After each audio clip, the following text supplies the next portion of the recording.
Okay, great. Thank you very much. Hello, I'm Karan. I'm a computer scientist at USC, and I'm here to talk about Pegasus workflows.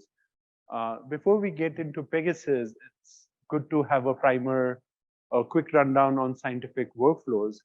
So essentially, workflows are an abstraction to express an ensemble of complex computational operations. For example, all of you must have done retrieving data from remote storage services, executing applications, and transferring data products to designated storage sites. So that's a workflow. Usually in our community, workflow is represented as a directed acyclic graph of tasks where the nodes that are represented are tasks or jobs to be executed, and edges indicate dependencies. Those can be control flow dependencies or file dependencies between the jobs. If you are not using scientific workflows and have a monolithic application or an experiment, as you get started, you find an inherent DAG structure in your application to convert it into a workflow. Now, at the workflow level, there are a variety of different challenges across domains. Some of them are like, ability to describe complex workflows in a simple way, ability for the jobs in your workflows to access distributed heterogeneous data and resources, deal with resources and software that change over time. For example, all of you know clusters come and go, interfaces of submitting jobs to the clusters change. Lastly, and an often overlooked part is ease of use. How do you debug and monitor large workflows? So within Pegasus, our focus has been largely along these lines since the inception. So there's a clear separation between workflow description and workflow execution. So once you compose a workflow in Pegasus, you can take the same description and run it in different execution environments. For example, you can run it on your local cluster, open size grid, or for example, a cloud environment. In Pegasus, there's a concept of planning, which takes this high-level description and generates an executable workflow out of it. There is task execution, which Pegasus does monitoring, fault tolerance. We provide a web dashboard and debugging tools to the users. And additionally, we do provide additional assurances that a scientific workflow does not get accidentally or maliciously tampered during its execution. So in a distributed system, there are a lot of data transfers that are happening, and Pegasus will automatically do checksums everywhere in the pipeline. Last but not least, I would like to point out that Pegasus is an NSF-funded project since 2001 with close collaboration with the HT Condor team. So it's a collaboration with the USC and the Condor team at Madison. So some key concepts about Pegasus. So Pegasus largely consists of three parts which get deployed on an AP. So you have the Pegasus planner, which is this layer that converts the workflow that you describe to a DAGmed workflow. Once the workflows are compiled to a DAGmed workflow, we use htconda DAGmed to submit the workflow and release the tasks in order for us. And then at the bottom layer, we have the schedD and the broker. DAGmed releases job to the htconda schedD, and from there we submit jobs to a local Condor pool or different clusters. Workflows are DAGs. What does that mean? That there are no while loops or conditional branches supported out of the box. Jobs are standalone executables. So just an executable that needs to be invoked. So the contract which Pegasus imposes on a job is not that much. The planning process occurs ahead of execution, and you should think of Pegasus as a workflow compiler. More about it on this slide. So when we talk about like these portable descriptions, so on the left, I have a high-level portable description of, let's say, like a computation I want to do. So this is a description along the same lines you would share with your colleagues on a whiteboard, where you'll describe that these are the series of tasks I need to execute, and this is the order in which those tasks are executed. For each task, these are the data sets I need, but you won't really talk about where those data sets are fetched from or how those jobs get distributed. So from a scientist point of view, when they think of what their computation or pipeline they want to run in, they tend to think along these lines. So the portability comes from the fact that when you describe a job in Pegasus or any files, they are all referred to by logical identifiers. So there are no physical file paths specified in the input workflow description. So if you think about it, you have a workflow description that captures the DAG structure. It has logical identifiers, so it inherently is portable. And then what Pegasus does is, depending upon what environment you're trying to run your workflows on, it will look up certain catalogs to figure out where your data sets that your workflow requires resides, and then add a data staging node. There can be one or many that get added that are responsible for shipping in the data for the jobs of your workflow. The contract which Pegasus gives is like whatever data sets you declare in your description, Pegasus will make them available in the directory where the job gets launched. Whether it's on open-size grid, local Condor pool, Slurm cluster, it's Pegasus' job to handle the data management for the workflow. As your jobs execute, output products get generated. So Pegasus has these data stage out jobs, which will stage out data to a location or a server of your choosing. And there are registration jobs which can register your outputs back into the data catalog. Another cool feature, which I'll just talk about in this slide, is as the workflows run, since Pegasus acts at the graph level of the workflow, it can figure out what are the safe points in the workflow to delete data sets. So Pegasus automatically adds data cleanup jobs to your executable workflow, which are responsible for data sets that are no longer required.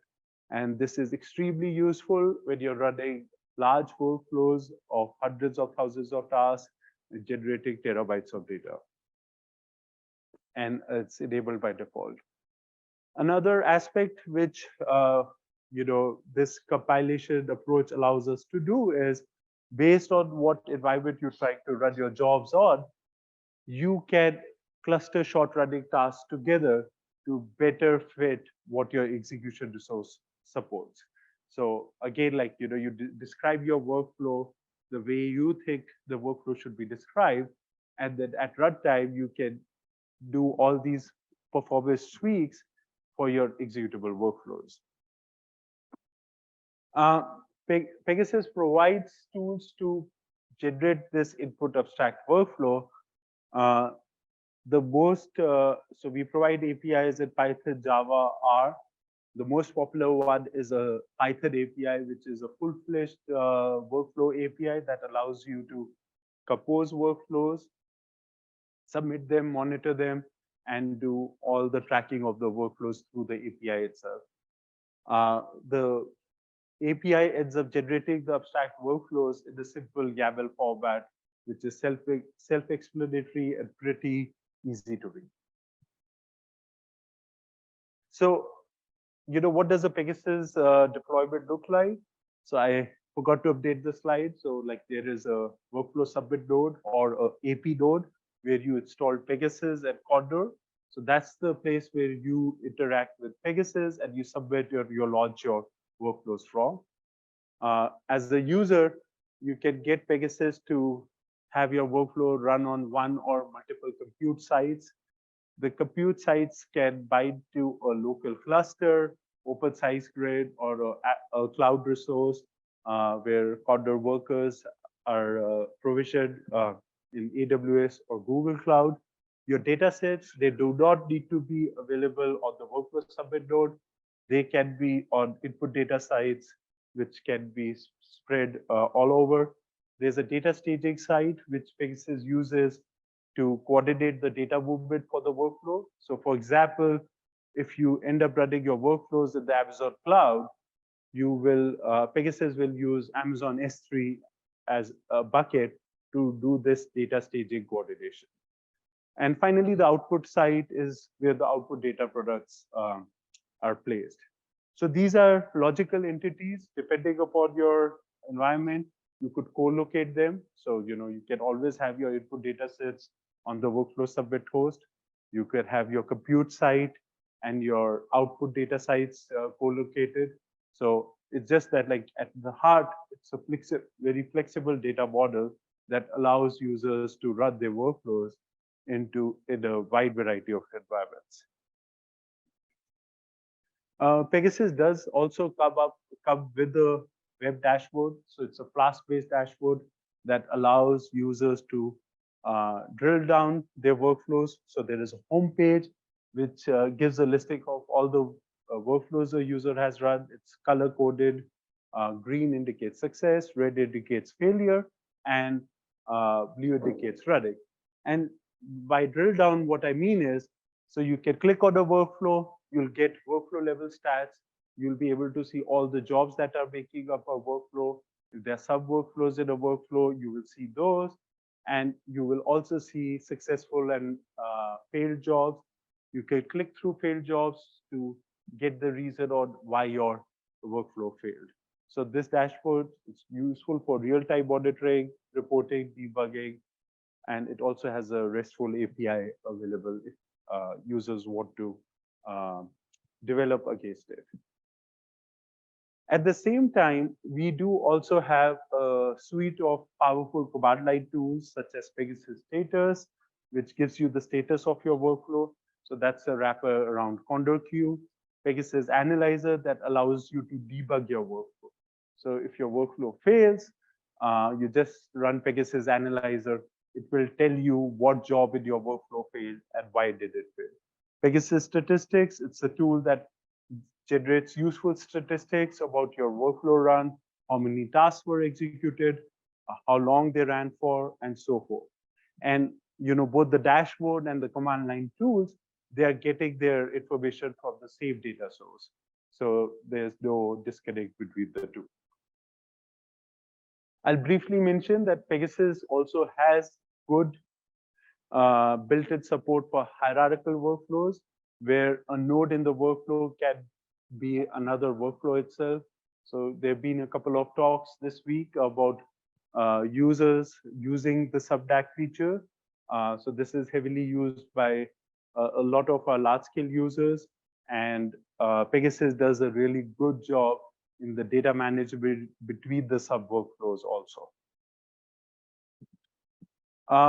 Pegasus has support for automatic integrity checking. I briefly touched upon it, but essentially it boils down to that it generates checksums for the files which are generated and compares them at the destination point to make sure there is no corruption. Errors get triggered if this happens. Some new developments over the past year. Pegasus is also part of the Access support strategy. So if people don't know, Access is the successor to Exceed. So it's a collection of large NSF funded supercomputing resources all over the US. And the vision there is that Pegasus is to be used as a tier 1 tool for users to come into the Access website and see what they can do to run workflows on Access resources. So along with Open-on-Demand, we have a central instance that is available to all the Access users, and they can easily run HTC workflows across Access sites. Some more details about it. So so the Open-on-Demand portal instance allows you to log in with your Exceed credentials. So it gives you access to a Jupyter Notebook environment where you can compose your workflows and then submit your workflows onto the Access resources. In terms of getting the capacity from Access resources, we are leveraging a tool, a new tool out of HT Condor called HT Condor ADX that allows users to launch pilot jobs to create virtual Condor pools. I'd like to thank Todd Miller on all his help to us to getting this deployed and making it available to the users. So at the moment, we are supporting Stampede 2, PSC bridges, STSC expands, and Purdue annual access resources. So, I tried to give a flavor of what Pegasus does, and I left this towards the end in terms of the collaborations that are using Pegasus. So we have a mix of user base. We have some large-scale collaborations such as LIGO that uses Pegasus for their PyCBC workflows, which is one of their main search pipelines. So that's mainly run on OSG. The Southern California Earthquake Center uses Pegasus to generate these large-scale hazard maps, and they tend to run mainly on DOE resources. So right now they're running on Summit, mainly their production runs. So we've been supporting them since 2005. And as TerraGrid evolved into Exceed, into Access, we provide the translational layer for SCEC to be able to keep up with the changing resources. So we have Xenon 80 also. That's the dark matter search that's run on their local clusters and Open Science Grid. Event Horizon Telescope also runs some pipelines through Pegasus, mainly on Open Science Grid. So this number is dated since we mined this last year. But in general, until last year, these pipelines were pretty high up in the astronomy projects on OSG, and they end up using Cyverse tools. Pegasus has also been used for real-time data acquisition processing. So at USC, there were a couple of electron microscopes deployed, and we worked with their central computing facility at USC to develop a system that automatically once the data acquisition happens from the microscopes, does the processing and launches all the processing workflows on the local cluster at USC. This workflow has a mix of GPU and CPU jobs. And what the cool thing there is, the workflows just keep on getting automatically deployed. Something which is slightly alien to this community, so that's why I put this slide up. Pegasus is also used in a big NIH funded project. So it's a genomics data repository, and there are psychiatrists all over the country and the world who submit their phenotypic data sets for quality control curation. So their Pegasus powers a auto QC system. It's a web-based system. So the workflows are hidden from the users, but the users upload their data sets, and then a variety of checks are run as part of the workflows. And then all the feedback is given, but the UI sort of hides it all. Earlier in the week, 2 days back, I did give a Pegasus tutorial in there, and I just wanted to reiterate that if there are any one of you here who would like to try out Pegasus, we still have the tutorial instance alive. You can claim a trading account and do the trading exercise. The tutorial which we did is the same, but hosted as the self-guided tutorial available on the Pegasus website. So if you want to try out Pegasus on your own laptop, you can download the tutorial container and do the exercises yourself. And at last, some useful pointers about Pegasus, like the main website, our support channels. A lot of our users are now on the Pegasus user Slack, where they get in touch with the development team directly about their issues. We do have mailing lists also. So there's a support mailing list if you want to email us directly. So that would be the flavor of what Condor admin mailing list is like. And we do have a YouTube channel where we upload our talks occasionally, I would say. And that brings me to the end of my talk. I hope I was on time, and thank you very much.